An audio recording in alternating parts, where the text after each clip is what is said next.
नमस्कार बच्चों, मैं आज आपकी 4वीं पद्य तुम गा दो मेरा गान अमर हो जाए इस पद्य को प्रस्तुत करने जा रही हूँ। इस पद्य का रचयिता है डॉक्टर हरिवंश राय बच्चन है। इस पद्य का रचयिता है इस पद्य का रचयिता हरिशंकर वंश बच्चन जी सुप्रसिद्ध गीतकार है। आपने सुप्रसिद्ध गीतकार है और हालावाद के प्रवर्तक माने जाने वाले हैं। आपकी जन्म 1907 का मतलब है 1907 ईस्वी में प्रयाग के कटरा मोहल्ला में हुआ है। आपने भारत सरकार के विदेश मंत्रालय में हिंदी भाषा विशेषज्ञ रूप में काम किए गए हैं। आप राज्यसभा सदस्य भी रहे हैं। आपकी मृत्यु 2003 ईस्वी में हुई है। आपकी लिखी हुई प्रमुख रचनाएं इस प्रकार है। पहला है मधुशाला है और मधुबाला है और मधुकलश है और निशा निमंत्रण है। ऐसे अनेक रचनाओं को आपने लिखी हुई है। प्रस्तुत कविताओं में अपूर्व संगीत के बारे में आपने लिखी हुई है और वह संगीत प्राणों के थार थार को हिला देता है। मधुर स्वप्न और मादक कल्पनाओं के साथ साथ मोहक शब्दावली का प्रयोग आप किए गए हैं। आपके प्रति मनुष्य का दायित्व विश्व के प्रति उदारवादी दृष्टिकोण से कवि की जिम्मेदारी के साथ साथ पाठकों के प्रति कृतज्ञता भाव इस कविता का केंद्रीय विषय है। इस कविता से कवि हमें यह बताना चाहते हैं, मुख्य उद्देश्य इस प्रकार है कि कवि ने अपने मन में रहने वाले अपने ज्ञान से भरे हुए मन में अपने आपके अंदर रहने वाले ज्ञान को शब्दों से जोड़कर वाक्यों से बनाकर एक सुंदर वर्णन करते हुए पद्य का रचना किए गए हैं। इस पद्य को गाने के रूप में वो गाने के लिए पाठकों से और हमारी तरफ से वो विनती कर रहा है। इस पाठ का ये मुख्य उद्देश्य तो है इस पद्य को हमें गान के रूप में गाना चाहिए। तो पहला पंक्ति इस प्रकार है, तुम गा दो तुम मेरा गान हमर हो जाए, मेरे वर्ण विश्रंकुल है, चरण चरण बरमाए, गूंज कर मिटने वाले मैंने गीत बनाए हैं। कवि की पहला पंक्ति में हार्ड वर्ड्स इस प्रकार है। वर्ण का अर्थ है अक्षर, वर्ण का अर्थ है अक्षर है और विशृंखला का अर्थ है स्वतंत्र इंडिपेंडेंट है और चरण का अर्थ है पद या शब्द होता है। कवि ने इस कविता में कहते हैं कि यह मेरे मन में रहने वाले वर्णों को मैंने स्वतंत्र पूर्वक से लिखा हुआ है। ये शब्दों ने मेरा गाना में मेरा पद्य में हर एक शब्द भी स्वतंत्र पूर्ण से लिखा हुआ है। हर एक चरणों में मैंने उसको भरकर लिखा हुआ है। किसको भरकर लिखा हुआ है? एक स्वतंत्रता पूर्वक शब्दों को मैंने भरकर ये पद्य को लिखा हुआ है।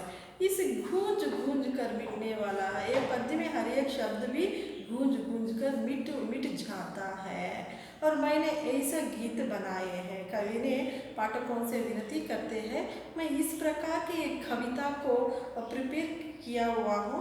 इस पद्य को तुम्हें गाना के रूप में गाओ, इस कविता को तुम्हें गाओ एक बार कर को विनती करती है। अगले प्यारा में द्वितीय प्यारा में कवि कूक हो ऊक गगन की, कूक हो गई ऊक गगन की, कोकिल के कंठों पर, कोकिल के कंठों पर तुम गा दो मेरा गान अमर हो जाए। द्वितीय पंक्ति में कवि कहते हैं, पहला शब्दार्थ तो इस प्रकार है। कूक का मतलब है जो कोयल की मीठी आवाज़, कोयल की मीठी आवाज़ को, वो स्वीट वॉइस को हमें कूक कहते हैं।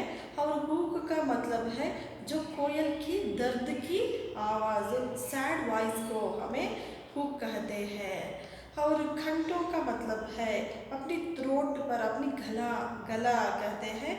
इस पद्य में कवि हमें बताने चाहते हैं कि कूक हो गई हुक गगन की। यह कोयल तो मधुर स्वर से गाते हैं, लेकिन उसका कंठों में दर्द की आवाज़ सुन रही है। किसकी कंठों में दर्द की आवाज़ सुन रही है? कोयल की कंठों में। अब यह प्रेजेंट के समय में हमें देखें तो कोयल की कंठों में वो दर्द की आवाज़ सुन रही है। वो तो गगन भरी है, गगन के पूरे गगन को छा गई है। क्या छा गई है? वो कोयल की दर्द की आवाज़ गगन पर छा गई है। कोकिल के कंठों पर, या कोकिल कंठों का स्वर ऐसा दर्दनी हो गई है, इसीलिए तुम मेरा गाना को तुम गा दो। कोकिल कंठों से ये दर्दनीय आवाज़ मेरे साथ सुनने नहीं हो रहा है, इसीलिए मेरा गाना को तुम्हें गा दो, तुम गा दो मेरा गाना अमर हो जाएगा। इस तरह कवि ने पाठकों से विनती कर रहा है। और तीनवीं पंक्ति, जब जब जग ने कर फैलाए, जब जब जग ने कर फैलाए, मैंने कोश लुटाया, मैंने कोश लुटाया, रंग हुआ मैं, रंग हुआ मैं, निज निधि को कर, निज निधि को खोकर, जगती ने क्या पाया, इस जगती ने क्या पाया। इस पंक्तियों में कवि ने जब, जग का अर्थ है दुनिया, ये संसार है, और कर का अर्थ है हाथ है, कर का अर्थ हाथ है, और कोश का अर्थ है निधि और खजाना है, और निज निधि का अर्थ है अपना खजाना है। यहाँ कवि ने और इस पंक्ति में रंग का मतलब है गरीब हो जाना।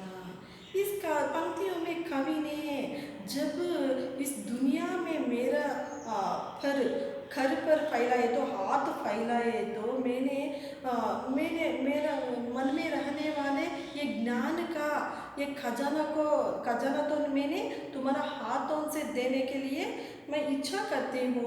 मेरा हाथ फैलाए तो मेरा यह ज्ञान का निधि तो तुम्हारा हाथों में रखने को मैं इच्छा करती हूँ। रंग हुआ, इसीलिए मेरा ज्ञान भंडार को पाठकों के हाथों में रखकर मैंने गरीब हो गई हूँ, मेरा ज्ञान गरीब हो गई है। ऐसा निज निधि को खोकर, ऐसा मेरा ज्ञान का भंडार का निधि को खोकर मैंने गरीब हो गई हूँ। जगत इससे, इसीलिए जगत ने क्या पाया है, मैंने खो लिया है उसको, तुम्हें जगत ने मुझसे क्या पाया है, ऐसा पाठकों से वो कवि विनती कर रहा है। और चारवीं पंक्ति में कवि ने, चारवीं पंक्ति में, बेंट ना जिसमें कुछ कहूँ, बेंट ना जिसमें कुछ कहूँ, और पर तुम सब कुछ पाओ, पर तुम सब कुछ पाओ, तुम ले लो, तुम तो ले लो, मेरा धान अमर हो जाए, तुम गा दो मेरा गान अमर हो जाए। इस पंक्तियों में कवि ने पाठकों से यह रिक्वेस्ट कर रही है, क्या कर रहा है, बेल्ट में तो मेरा उपहार से, मैं गिफ्ट में ना जिसमें कुछ को मैंने खो लिया है, उपहार से मैंने कुछ खो लिया है मेरे जीवन में, पर तुम सब इसको पाओ, तुम इस सबको तुम्हें रिसीव करो, तुम्हें पालो। मैं क्या खो लिया है, और ज्ञान का वो भंडार को क्या खो लिया है, वो ज्ञान का भंडार को तुम्हें पालो, तुम ले लो मेरा धान, मैं देने वाला धानों को तुम्हें ले लो, मेरा मन तो अमर हो जाएगा, इसीलिए तुम मेरा गाना को गाओ, मैं अमर हो जाऊंगा। कवि ने अगली पंक्ति में अगले प्यारा में कवि सुंदर और असुंदर, सुंदर और असुंदर जग में मैंने क्या ना सराहा, मैंने क्या ना सराहा। इतनी ममतामयी दुनिया में, इतनी तो ममतामयी दुनिया में मैं केवल अनचाहा। इसमें हार्ड वर्ड्स है। अनचाहा का मतलब है अनवांटेड, और ममतामयी का अर्थ है स्नेहमयी, प्यारमयी, प्यार भरा हुआ मन। ये हमारे संसार में, हमारे जगत में हर एक प्रकार के व्यवस्था रहते हैं। कौन सी व्यवस्था है? सुख और दुख की व्यवस्था रहती है, और सत्य और असत्य की व्यवस्था रहती है। ऐसे सुंदर और असुंदर के दोनों प्रकारों के व्यवस्था भी हमारे जगत में रहते हैं। इसलिए मैंने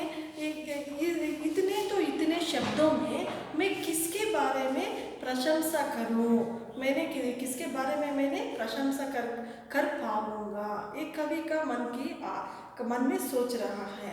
इतनी ममतामयी दुनिया में, हमारी दुनिया तो इतने स्नेहमयी दुनिया है। इस दुनिया में मैं केवल एक अनचाहा वस्तु बन गया हूँ। इस पंक्तियों में कवि ने हमारे इस दुनिया में हर एक प्रकार के व्यवस्थाओं में मैंने किसी विषय पर मैंने प्रशंसा करके लिख पाता हूँ। और इतना ममतामयी ये दुनिया में मैं तो एक अनचाहा व्यक्ति बन गया हूँ। अगले प्यारा में कवि ने देखो देखो अब किसकी रुकती है, देखो अब किसकी रुकती है। हाँ मुझ पर अभिलाषा, हाँ मुझ पर अभिलाषा, और तुम रख लो मेरा मान अमर हो जाए, तुम रख लो मेरा मान अमर हो जाए, तुम गा दो मेरा गान अमर हो जाए। इस पंक्तियों में कवि ने अपनी इच्छा को बता रहे हैं। देखो अब किसकी रुकती है। मैं भी मेरा मन में चाहता हूँ मैंने कितना दिनों तक ऐसा इंतज़ार करूं, मेरा मन तो कितने दिन तक ये रुक जा रही है। मुझ पर एक अभिलाषा, मेरा मन में ये इच्छा तो है, और तुम रख लो। इसीलिए मैं क्या कहता हूँ पाठकों से और छात्रों से और आप से, तुम यह गाना को तुम्हें रख दो, मेरा मन तो अमर हो जाएगा। कवि का मन में ये आशा है कि कवि लिखा हुआ ये गाना को हमें स्वीकार किया तो कवि का मन अमर हो जाता है। इसीलिए तुम गा दो मेरा गाना अमर हो जाए। कवि ने अगले प्यारा में दुख से जीवन बीता फिर भी, दुख से जीवन बीता फिर भी शेष अभी कुछ रहता, शेष अभी कुछ रहता है। जीवन की अंतिम घड़ियों में भी तुमसे यह कहता। कवि ने अपने जीवन में अनेक कष्टों से भरकर बीता है, और अनेक कठिन परिस्थितियों को संभाल कर बीता है, अपने परिश्रम के तरफ से वो जीवन बीता है। इसीलिए दुख से जीवन बीतकर, इतने संकष्टों से जीवन बीतकर शेष कितना अभी कुछ रहता है, वो जीवन की अंतिम घड़ियों को कवि ने यहाँ बिता रहे हैं, अंतिम घड़ियों को कवि बिता रहे हैं भी तुमसे यह कहता है। ऐसा घर को अंतिम घट में आकर कवि ने इंतजार कर रहा है कि मैंने लिखा हुआ यह गीत को, यह गाना को, यह पद्य को तुम्हें गीत का रूप में एक बार तुम्हें गा दो का यह विनती पाठकों से कर रहा है। और अंतिम प्यारा में कवि ने यह कह रहा है कि सुख की एक सांस पर होता है, सुख की यह सांस पर होता है। अमरत्व निछावर है, और तुम छू दो मेरा प्राण अमर हो जाए, तुम तो छू दो मेरा प्राण अमर हो जाए, तुम गा दो मेरा गान अमर हो जाए। अंतिम प्यारा में निछावरा का मीनिंग है समर्पित करना है, और छू का मतलब है तुम्हें टच करना। इस पंक्तियों में कवि पाठकों से धन्यवाद के रूप में यह कहते हैं कि सुख की एक सांस पर होता है। सुख का ये सांस मुझे मिलना है तो, ये सुख पाना है तो हम क्या करना है, उनका गाना तो गाना चाहिए। और अमरत्व निछावर हमें अमरत्व को समर्पित करना चाहता है। और तुमने मैंने लिखा हुआ ये शब्दों को, ये पदों को एक बार तुम्हें टच कर लो। टच किया तो मेरा प्राण तो अमर हो जाता है। इसीलिए तुम गा दो, मेरा गान अमर हो जाए। इसी तरह कवि जी ने अपने मन में उद्भव हुआ ज्ञान को एक पदों से भराकर पद्य के रूप में लिखकर वो पद्य को गाना के रूप में गाने के लिए पाठकों से विनती करता है। बच्चों, आज की क्लास में समाप्त करती हूँ। हम अगले क्लास में मिलेंगे। धन्यवाद।